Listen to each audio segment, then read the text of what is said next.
In this video, I'll break down the 5 surprises from our clash against Manchester City. Before the game, Real Madrid were favorites to win the tie. But this was unquestionably one of the best performances by City, where they were ahead until the 85th minute. Real Madrid created an XG of 3.4. That's more than double the XG of Manchester City at 1.6. Real Madrid were unlucky not to score more than 3 goals, but in the end, Manchester City collapsed, like they've done many times this season. The first thing I want to look at in this video is the defensive shape that Carlo Ancelotti went with against Manchester City. And this is likely to be a blueprint he's going to employ against other sides later into the Champions Leagues if we get the job done next week. As you can see, Carlo Ancelotti went with a 4-4-2 out of possession. This meant that Mbappe and Vinicius in transition were playing more on the inside, which is a little bit of a change from what we're used to seeing, especially last season where Vinicius was out in the wide space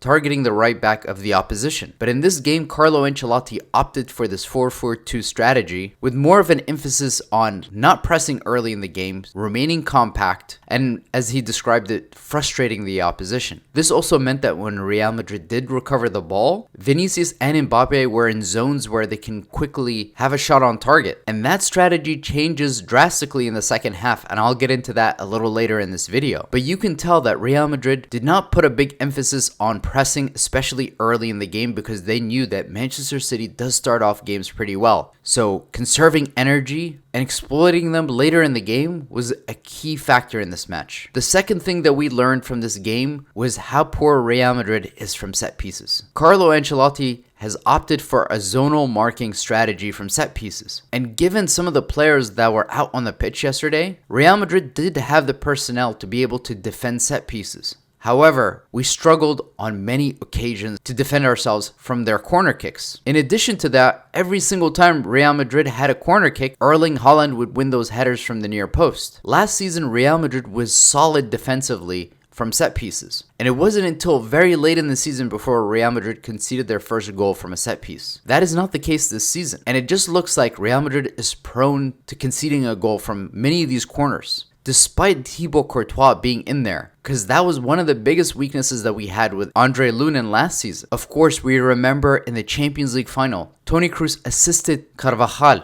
and we took the lead, eventually won the game. So set pieces can make the difference between you winning titles and losing them. So something for Real Madrid and Carlo Ancelotti's coaching staff to look at and fix. Now, the third thing I want to talk about in this video is the poor defensive awareness from Real Madrid, particularly from Aurelien Tchouaméni. Jack Grealish plays the ball over the top to Carlo, and you can see that Tchouaméni should have been covering this space in behind and senses the danger, but Tchouaméni doesn't have that awareness to know that he should be immediately making his way into that space to cover for it. Not just that, but that ball that Jack Grealish plays over the top, he was not under any sort of pressure. And later in the game, you saw that that was an adjustment that Carlo Ancelotti made. So many times in the game, especially when Phil Foden would get the ball, you see Ferland Mendy pressing very high up. There was a big emphasis after that goal by Carlo Ancelotti to put pressure on the Manchester City players when they did get the ball, now allowing them to have the time and space to pick out their passes. Which brings me to my next point, which is Kylian Mbappe's positioning in this game. The best games from Kylian Mbappe so far this season have unquestionably come when Vinicius has not been on the pitch. And don't read too much into that.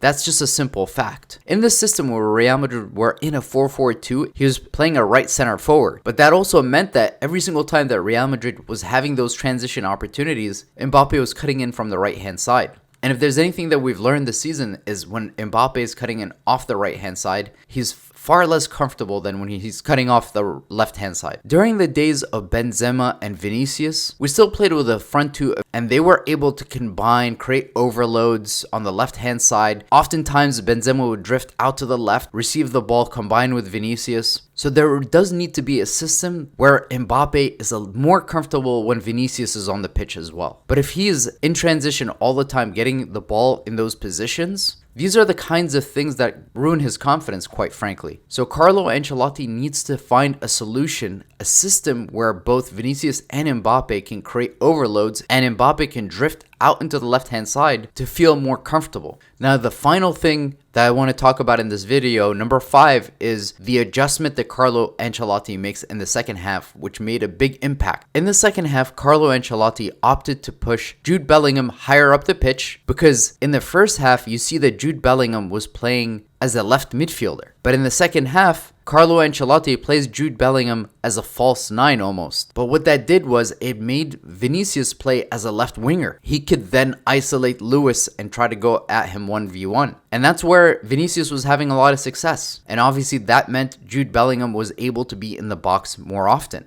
Jude Bellingham's pressing off the ball was so critical in this game because of all the energy that he has, especially after the 80th minute. And Carlo Ancelotti knew that if you're going to deploy Jude Bellingham and you're going to use his energy, save it for the second half because you know Manchester City cannot close out games well. And that plan worked. The system worked. So overall, I give Carlo Ancelotti an 8.6 out of 10 for this game plan because you have to say overall with the players that he has, Carlo Ancelotti did make a lot of right decisions. I felt like many times this season, Real Madrid suffered from confidence. But as a team, as a unit, looking at this game, they should feel like they could have won it with a much larger margin, which should fill them with confidence because we did not go away from the Etihad barely winning the game. It was a justified victory for Real Madrid. After the game, Carlo Ancelotti said that both Rudiger and Alaba will be back for the second leg. And I would just caution him not to drop Raul Asensio. It's clear that he is on very high confidence. His recovery pace and physicality, especially for this type of tie where he's going against a more conventional 9, is so important. But if Carlo Ancelotti trusts David Alaba, who's coming off of a long-term ACL injury, versus a guy who's been playing more regularly and clearly has the physicality to keep up with Erling Haaland, then I don't think that's the right decision. Overall, a lot of really good things from Real Madrid, and this should fill up the team with a lot of confidence, the team and the fans. Because if I was any other team in Europe looking at that game yesterday, I wouldn't want to play Real Madrid right now. But the team still has a long way to go because Real Madrid will create and score chances. But it's all about being solid defensively. So Carlo Ancelotti has found a lot of solutions for the attack, but there still needs to be more solutions around the defense. Let me know if you guys agree. Make sure to stay tuned because I will be providing another analysis ahead of the game against Manchester City next week. Thank you for watching. Hala Madrid.